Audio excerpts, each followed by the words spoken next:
ایک دفعہ میں لاہور گیا، وہاں کے دوستوں نے کہا کہ سیر کرتے ہیں، آپ کہیں جاتے نہیں ہیں، بس مدرسے میں پڑھاتے رہتے ہیں، تو سیر کرتے ہیں لاہور کی، کہاں سے شروع کریں؟ میں نے کہا رائے سے شروع، رائے سے کریں، وہ اہل حق کا مرکز ہے، وہاں پوری دنیا انسانیت کی فکر ہوتی ہے، وہاں احیاء دین کا ایک عظیم نظام ہے۔ میں وہاں گیا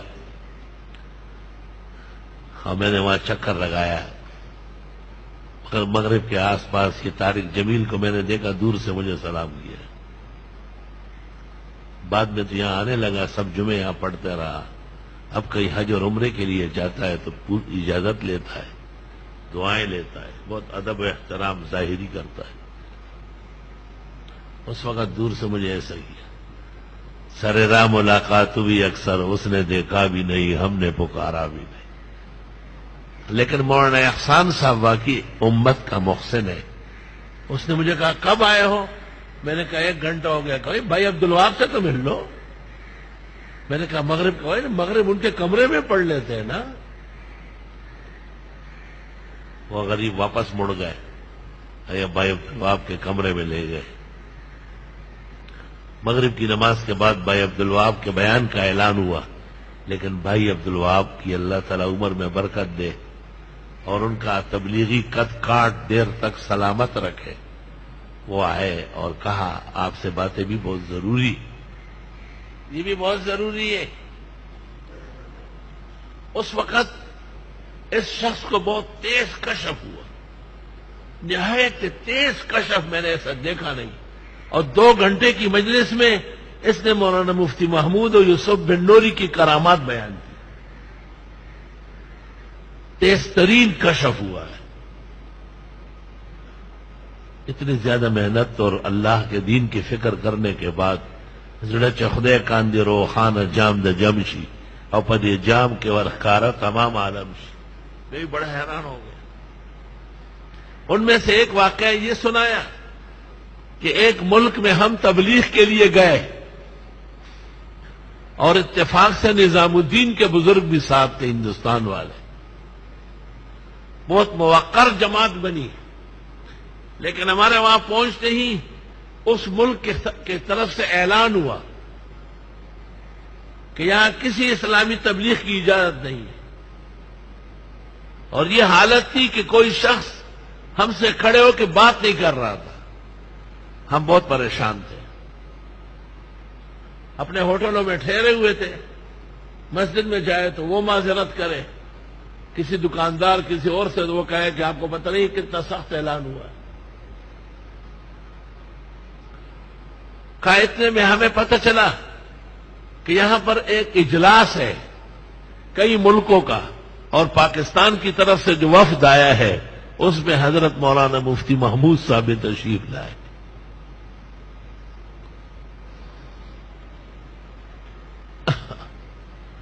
بھائی عبدالوہاب نے کہا کہ ہم نے ایڑی چوٹی کا زور لگایا اور ہم حضرت مفتی صاحب کی خدمت میں پہنچ گئے اور ان کو اپنا تمام سرگزشت داستان درد و غم سنایا۔ کہ حضرت مفتی صاحب بے انتہا فکر مند ہو گئے اور انہوں نے کہا آپ دعا کریں، میں کوشش کرتا ہوں یہ پابندی آپ سے فوراً ہٹواتا ہوں۔ چنانچہ اجلاس شروع ہوا، ملکوں کا جو حکمران اور ان کے وفود آئے تھے ان کا اجلاس شروع ہوا۔ اجلاس کا ایجنڈا تھا عالم میں قیام امن اور دہشت اور وحشت کیسے ختم ہوگی۔ حضرت مفتی صاحب نے گزارش کی کہ مجھے اس پر بولنے کا موقع دیا جائے۔ پاکستان کے مندوب کی حیثیت سے آپ نے تقریر کی اور آپ نے امن کی ضرورت، امن کی فضیلت، امن کا ماحول، امن کے قیام کے وجوہ، امن کو نقصان پہنچنے والے وجوہ، تو انہوں نے کہا یہ کس طرح ہوگا؟ آپ نے کہا ہمارے ملک میں ایک جماعت ہے، وہ لوگوں کو صرف اور صرف دین بتاتے ہیں، خیر اور عدل اور شرافت سکھاتے ہیں، اس بادشاہ نے کہا ان کو یہاں بھیجو. آپ نے کہا وہ آ چکے ہیں، ان پر پابندی لگی ہے. آپ نے وزیر کو فوراً دے کر نشریات کو کہا ابھی ٹیلی ویژن پہ اعلان کرو کہ وہ جہاں ہے انہیں فل اجازت. سون سونار کے اور ایک لوہار کی.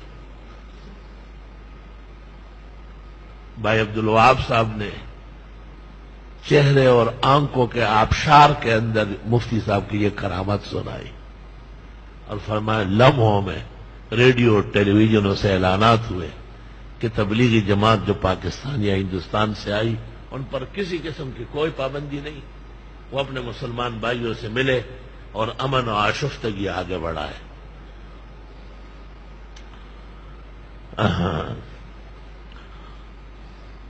تبلیغی موقف اور ان کے بعد وجوہ کی اصلاح علماء پر فرض ہے، لیکن اس سے کوئی کم دید اور نادید یہ سمجھے کہ ہم ان کے مخالف ہیں یا وہ اور ہم اور ہیں، اس جیسے اجہل الجاہلین دنیا میں نہیں ہو.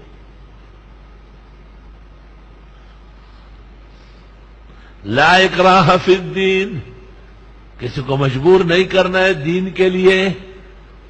تبلیغ میں اکراہ نہیں ہے، اس لیے علماء کہتے ہیں تبلیغی کی زبان نرم ہونا چاہیے. تبلیغ والے نہیں کہہ سکتے کہ بدعتی کے پیچھے نماز نہ پڑھو. وہ شیرین زبان والے ہیں، وہ تو شکار کرنے والے ہیں. شکاری وہی سیٹی بجاتا ہے جو پرندہ پسند کرتا ہے،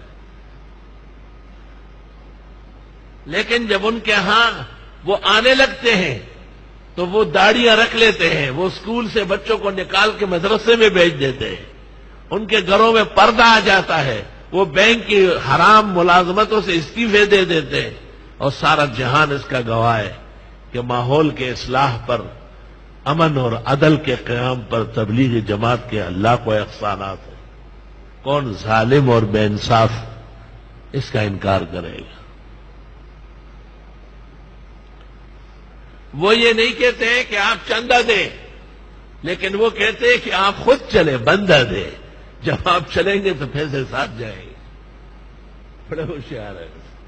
چندہ نہیں مانگتے. سعید قادری جب بدعتی ہو چکا تھا تو لوگوں سے کہتا تھا یہ چندہ نہیں مانگتے، بندہ مانگتے ہیں. بندہ اس لیے مانگتے ہیں کہ جب بندہ ہاتھ آئے سب کچھ آ جائے گا. الحمدللہ خدا تعالیٰ ان کے راستے ہموار رکھے، ان کی عزت اور ان کا شرف بلند فرمائے، اور اللہ پورے عالم میں تبلیغی راستے ہموار فرمائے. تبلیغی روشنی سے کفر کی عمارت منور فرمائے. وہاں کے ایوانوں میں توحید و سنت کے ترانے بلند فرمائے.